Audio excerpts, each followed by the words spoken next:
welcome back. Thanks for logging on and tuning in. If you haven't already, hit that like button and subscribe.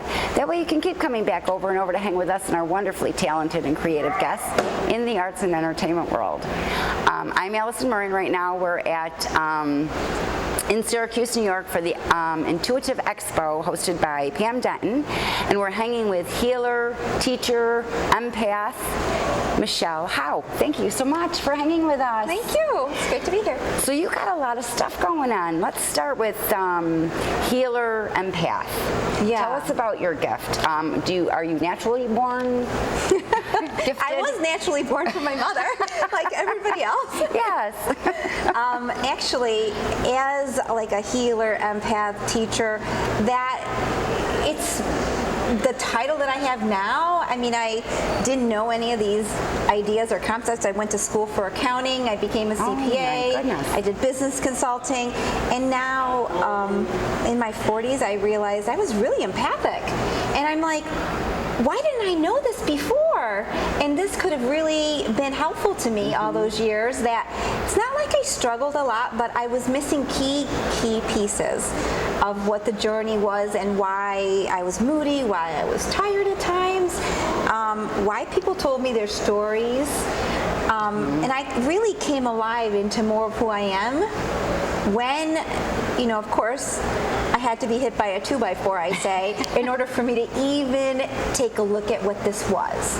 Because if your life is going fine and everything is proceeding accordingly, this doesn't make any sense. This is not logical. Why the heck would I look into anything holistic or out of the box like energy, empathic? What does this mean? Right. Usually people come to me, and from my own story too, you have to be somewhat struggling in order to be thinking outside that box, like I'm looking for solutions. And then you're like, oh my God, this explains my whole life. And I've had a lot of people look at the 30 traits of an empath and say, oh my God, I wish I knew this before. I thought I was the only one. I thought I was crazy. Yeah. I've been self-medicating. I've been too sensitive. I've been holding myself back because I didn't understand. Yeah. Mm-hmm. So, yeah. Yes. So in your 40s, you came to realize. Yeah. So Yes. what did you do to develop it? Well, develop it, like it, Per defining it. I have developed all my life. I've always been myself. I've always been guided. We're all guided by our own inner knowing, by who we are. I just had unique struggles in the sense that I was fatigued. I was tired. I didn't always like being in crowds. If I was exhausted, it was time by myself. And I knew things. I knew things about people by looking at people, so I'm reading people. Like, who do you know that doesn't do that? Right. Most people do. So it's not till, for an empath, the challenge is you can feel, it was time for me to awaken, right. Yes, but you can feel other people's stuff so intimately that it can layer and layer and layer on top of you till you're depressed, you're anxious. I need some food to stop this craziness. I need some alcohol. I need something because my life is I'm not feeling right. The question is, I'm not feeling right. I don't feel like myself. I need to go to sleep. I'll feel better when I wake up. Yeah. It's how you're impacted by energy, how you manage your own energy system. And being empathic, it's not just your intuitive. If there's studies that have been made, the aura is more fluid. Now, we don't look at people and say, oh, I see your aura, I see her aura. It's your aura. So different tests can reveal that. But I tell people the number one trait that you are empathic, highly empathic, and not even necessarily that influenced, but you're an empath. If people tell you their stories, you are energetically helping them and don't even know it.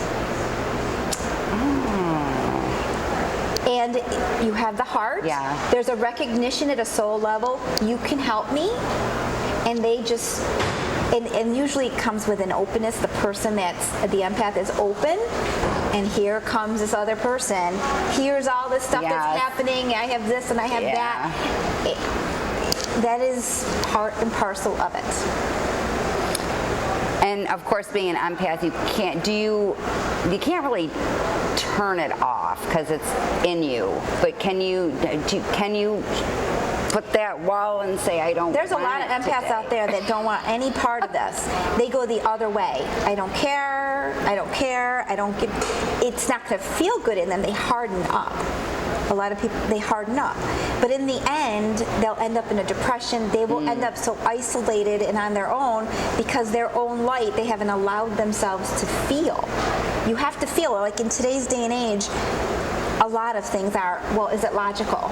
My brain said this. Right. Like the feeling part and allowing yourself to process emotions is part of life's experience.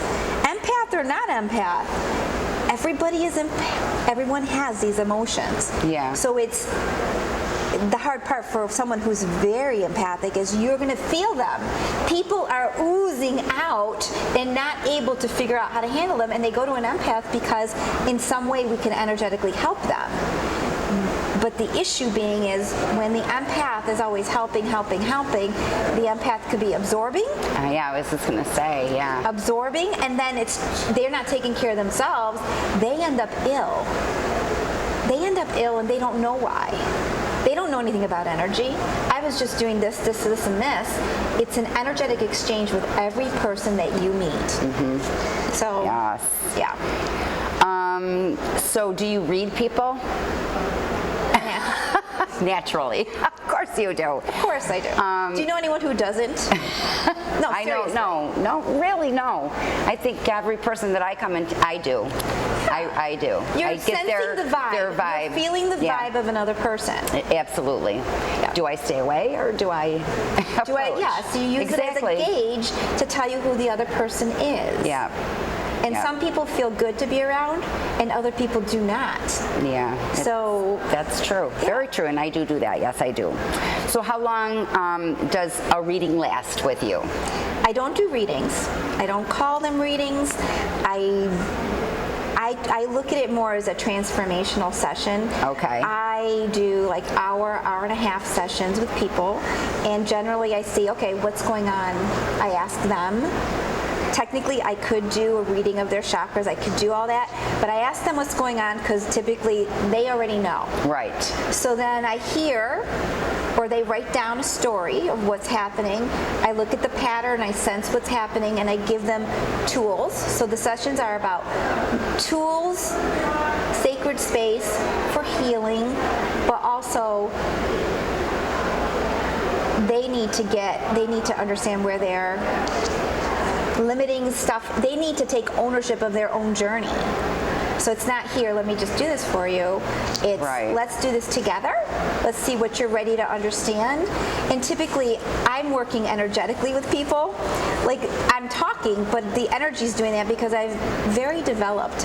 I've put a lot of effort into my energy body and connecting and clearing, and I don't know, there's more going on than meets the eye. So I don't know how to put that into other words. Sorry. That's okay. That's okay. So how long does a session usually last? An hour and a half. An hour and a half. An hour and a half. There's a healing component at the end, 20 minutes, 30 minutes of healing, and I usually follow it up with, this is what I want you to do. So the person that comes to me is ready to do some different things. Okay. Period.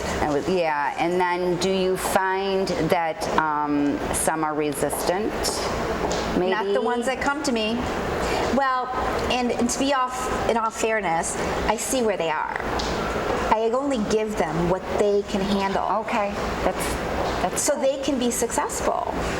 Because otherwise, there's no reason to put another, you failed at this again. Right. This, I need, what my work is inspirational, maybe you can call it that, but it's uplifting them to connect to themselves more, to expand their heart, their mind, to think outside that box that we measure our success, we measure our worth, and that's not really part of the equation.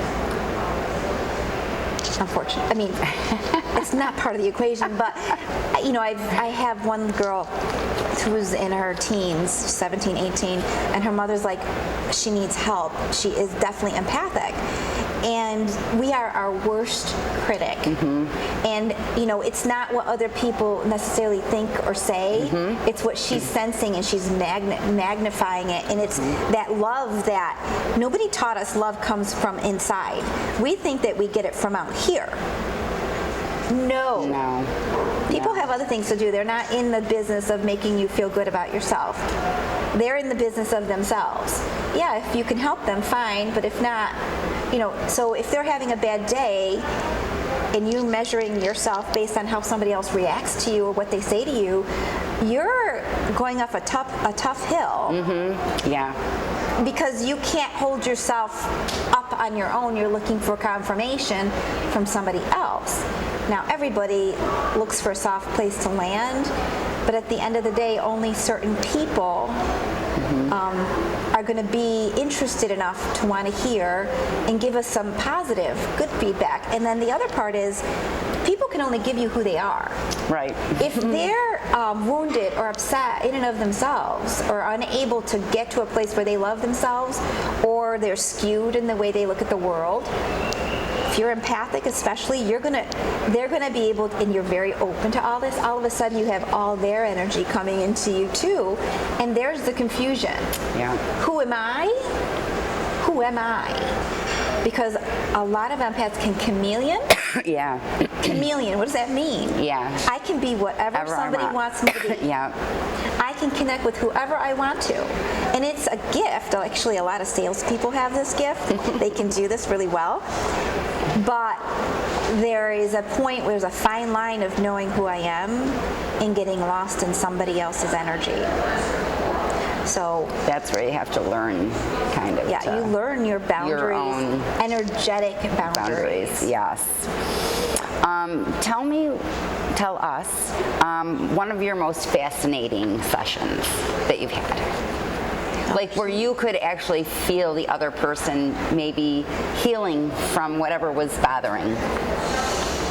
Hold on, I gotta think. One of the most fascinating sessions, well, they're all unique in their own way, but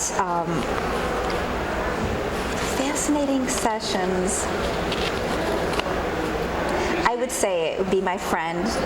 We just started to work together. Because she's also empathic, she can sense energy. So the work that I was doing on her, she could confirm the work as it was happening. And so I've got different modalities that I've learned, like Reiki, IET, Metatronic healing. I do some work with tuning forks. I have the crystals. I've got like all these tools.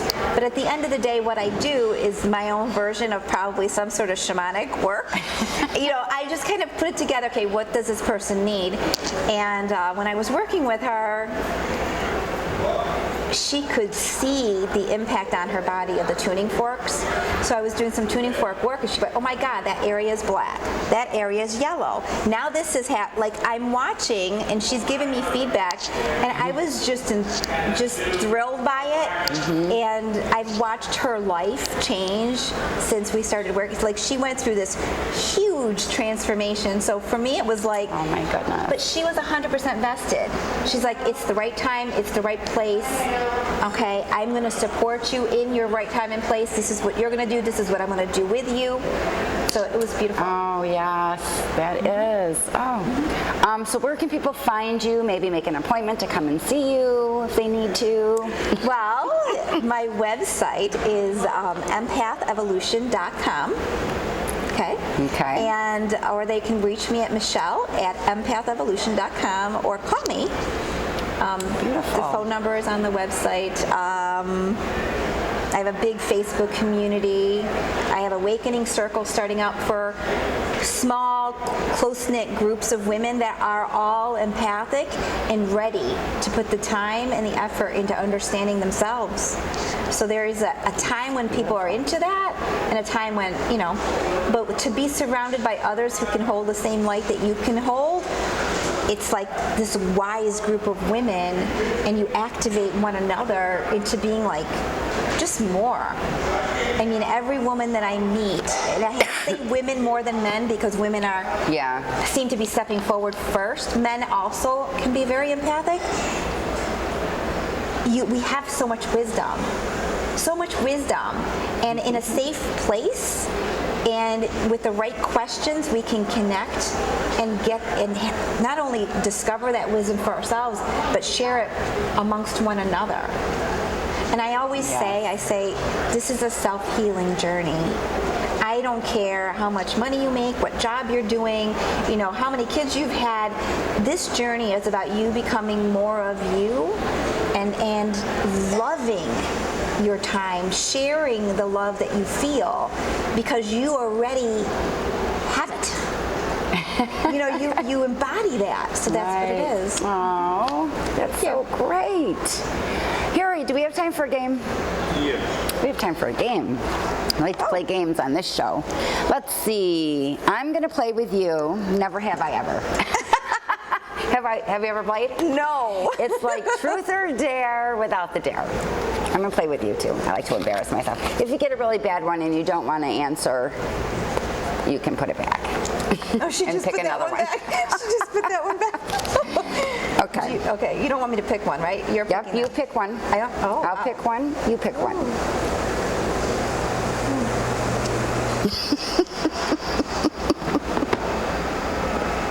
Want me to go first? Never have I ever had sex in a graveyard. Oh my God. I don't think so. No, never. That's morbid. That is. Oh my God. Very morbid. I haven't done that. This one says, never have I ever taken a pill without knowing what it was. I've never taken a pill without knowing what it was. This is insane. I would never take a pill. I know it. Oh, no, me neither. No. No, that's not good.